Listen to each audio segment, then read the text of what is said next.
कुछ physical quantities के बारे में हम डिस्कस कर रहे थे। आगे हम डिस्कस कर रहे हैं यहाँ पे temperature. Temperature it is the degree of coldness and hotness called temperature. जो टेम्परेचर है वो डिग्री ऑफ कोल्डनेस और हॉटनेस है, जिसको हम नोट कर सकते हैं। जो टेम्परेचर है उसको हम डिफरेंट वे से मेजर कर सकते हैं। एसआई यूनिट सबसे पहले अगर हम नोट करें तो इसकी जो एसआई यूनिट है वो केल्विन है। केल्विन में इसको मेजर किया जाता है। इसके अलावा हम डिफरेंट स्केल्स के अनुसार इसको मेजर कर सकते हैं। जैसे डिग्री सेंटीग्रेड है, जिसमें हम 0 degree centigrade to 100 degree centigrade तक इसको मेजर कर सकते हैं। इसके अलावा डिग्री फ़ारेनहाइट हम नोट कर सकते हैं 32 से और 212 डिग्री फ़ारेनहाइट में 32 डिग्री से और 212 डिग्री फ़ारेनहाइट तक हम इसमें इसको नोट कर सकते हैं। इसके अलावा केल्विन में हम इसको ऑब्जर्व कर सकते हैं, जिसमें केल्विन का जो स्केल है वो हम डिफरेंट स्केल्स ले सकते हैं। केल्विन में 0 से लेके और इसके अलावा हम 100 तक टू 73 तक भी हम ले सकते हैं, इससे ज़्यादा भी ले सकते हैं। केल्विन में मीन्स डिफरेंट स्केल हम नोट कर सकते हैं। जैसे 573 केल्विन है, 413 केल्विन है। तो 0 डिग्री पे जो केल्विन स्केल होता है वो 273 होता है। तो बेसिकली हम यहाँ पे नोट कर सकते हैं कि जो केल्विन स्केल है 273 से और अप टू 100 मीन्स हम इसमें केल्विन तक, डिफरेंट केल्विन तक यूज कर सकते हैं। अगर हमें जो डिग्री फ़ारेनहाइट है उसमें टेम्परेचर को कन्वर्ट करना हो तो हम किस तरीके से कन्वर्ट करेंगे? डिग्री सेल्सियस से। तो डिग्री फ़ारेनहाइट हम नोट करेंगे 9/5 degree Fahrenheit 9/5 into degree centigrade plus 32 means हमें इसमें 32 प्लस करना होगा, जिससे हम इसको डिग्री फ़ारेनहाइट में कन्वर्ट कर सकते हैं। इसके अलावा मान लीजिए आपको केल्विन में कन्वर्ट करना हो तो केल्विन में कैसे कन्वर्ट करेंगे? तो डिग्री सेंटीग्रेड जो है उसमें हम 273 केल्विन जो है उसको प्लस कर देंगे, तो इससे ये केल्विन स्केल में कन्वर्ट हो जाएगा। इसमें ऐसा ही जो यूनिट है वो केल्विन हम नोट करेंगे। मैं एक बार फिर से रिपीट करता हूँ इसको। टेम्परेचर को डिग्री सेल्सियस में मेजर करते हैं तो 0 से और 100 तक स्केल को नोट कर सकते हैं। इससे ज्यादा भी किया जा सकता है, बट कॉमनली हम ये यूज करते हैं। डिग्री फ़ारेनहाइट में 32 से 212 तक नोट करते हैं, केल्विन में 273 से, और आगे हम डिफरेंट जो क्वांटिटीज हैं उनके अनुसार नोट कर सकते हैं। डिग्री फ़ारेनहाइट में अगर मान लीजिए टेम्परेचर को कन्वर्ट करना हो, जैसे मान लीजिए 32 डिग्री सेंटीग्रेड है, इसको आप डिग्री फ़ारेनहाइट में कन्वर्ट कीजिए, तो हम इस तरीके से कन्वर्ट करेंगे इनटू 32 और प्लस 32, इस तरीके से कन्वर्ट करेंगे। अगर केल्विन में कन्वर्ट करना हो तो जैसे 32 है प्लस 273, तो इस तरीके से हम इसको कन्वर्ट कर सकते हैं केल्विन में। डिग्री फ़ारेनहाइट और केल्विन में इस तरीके से टेम्परेचर को कन्वर्ट किया जा सकता है। नेक्स्ट हम इसमें नोट कर रहे हैं फोर्स। फोर्स क्या है? Mass into acceleration.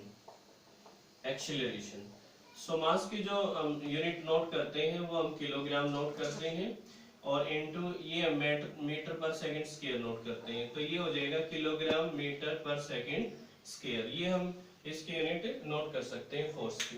सो कुछ फिजिकल क्वांटिटीज के बाद हम यहाँ पे एग्जैक्ट और इनएग्जैक्ट नंबर को नोट कर सकते हैं। मींस अनसर्टेनिटी इन मेजरमेंट हम नोट करेंगे।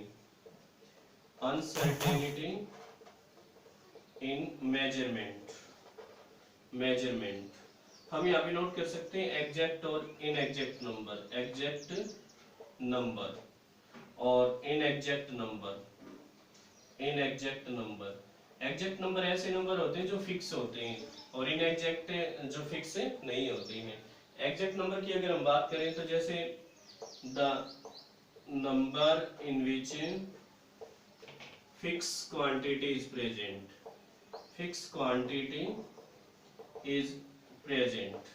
जिसमें फिक्स क्वांटिटी प्रेजेंट होती है। जैसे हम इसमें नोट कर सकते हैं 1 डजन, एक दर्जन है उसमें सिर्फ 12 होंगे, इससे ना कम ना ज्यादा। 1 foot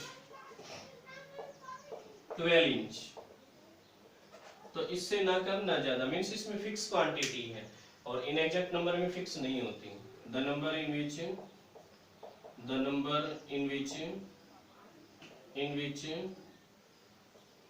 quantity is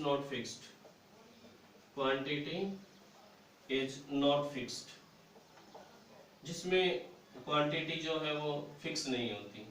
a box of chalk, अगर चौक का एक डब्बा है तो उसमें हमें नहीं पता कि कितने चौक हो सकते हैं, मीन्स उसमें कोई फिक्स क्वांटिटी नहीं है, तो उसको हम क्या कहेंगे, इनएग्जैक्ट नंबर कहेंगे। इसके बाद हम यहाँ पे साइंटिफिक नोटेशन को नोट कर सकते हैं। साइंटिफिक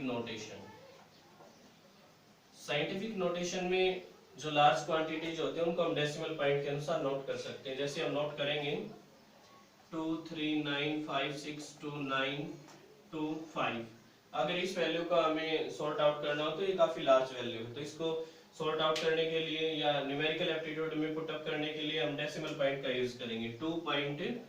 इसके बाद जितने भी डिजिट हो उतनी 10 पावर हम लेंगे प्लस में, 1 2 3 4 5 6 7 8 इंटू 10 पावर 8 हम यूज करेंगे यहाँ पे, तो 2.3 इंटू 10 पावर 8। इस तरीके से हम इनको साइंटिफिक नोटेशन में लिख सकते हैं। सो साइंटिफिक नोटेशन के अनुसार हम नोट करेंगे मल्टीप्लिकेशन, डिवीजन और एडिशन और सब्ट्रैक्शन। सबसे पहले हम एडिशन नोट कर रहे हैं, एडिशन एंड सब्ट्रैक्शन, जिसमें हम नोट करेंगे कि जब हम इनको ऐड करते हैं, एडिशन करें या सब्ट्रैक्शन करें, तो उस दौरान हम नोट करेंगे कि इनमें जो वैल्यूज होती हैं हम उनको इक्वल कर लें डेसिमल पॉइंट के अनुसार। जैसे मान लीजिए हम नोट कर रहे हैं 2.3 इंटू 10 पावर 7, आपको प्लस करना है इस क्वांटिटी को 6.3 इंटू 10 पावर 8। तो हमें क्या करना होगा, 10 पावर्स को इक्वल करना है। हमें पता है कि अगर हम राइट साइड में डेसिमल पॉइंट को ले जाएंगे तो पावर घटती चली जाती है, अगर लेफ्ट साइड में ले जाएंगे तो पावर बढ़ती चली जाएंगी। अगर हम इस तरफ जाएंगे तो पावर घट जाएंगे, इस तरफ जाएंगे तो पावर बढ़ जाएंगे। तो हम यहाँ पे लिखेंगे 23 इंटू 10 पावर 7 प्लस, सॉरी 7 की बजाय 8 हो जाएंगे अब पावर। और क्योंकि हमें पता है, मान लीजिए हम यहाँ पे डेसिमल पॉइंट का यूज करें तो इसके बाद जितने डिजिट है वो हम 10 पावर में लेते हैं। मान लीजिए हम इसको राइट साइड में ले जा रहे हैं तो 8 की बजाय 7 हो जाती है, मींस कम होती चली जाएंगी। तो अगर हम इस तरफ ले जाएंगे, इसको इस डेसिमल पॉइंट को इस तरफ ले जाएंगे तो बढ़ती चली जाएंगी। और यहाँ पे हम नोट करेंगे 6.3 इंटू 10 पावर 8। अब हम 23 प्लस 6.3 लेंगे और इंटू 10 पावर 8, सो ये हम लेंगे 29.3 इंटू 10 पावर 8।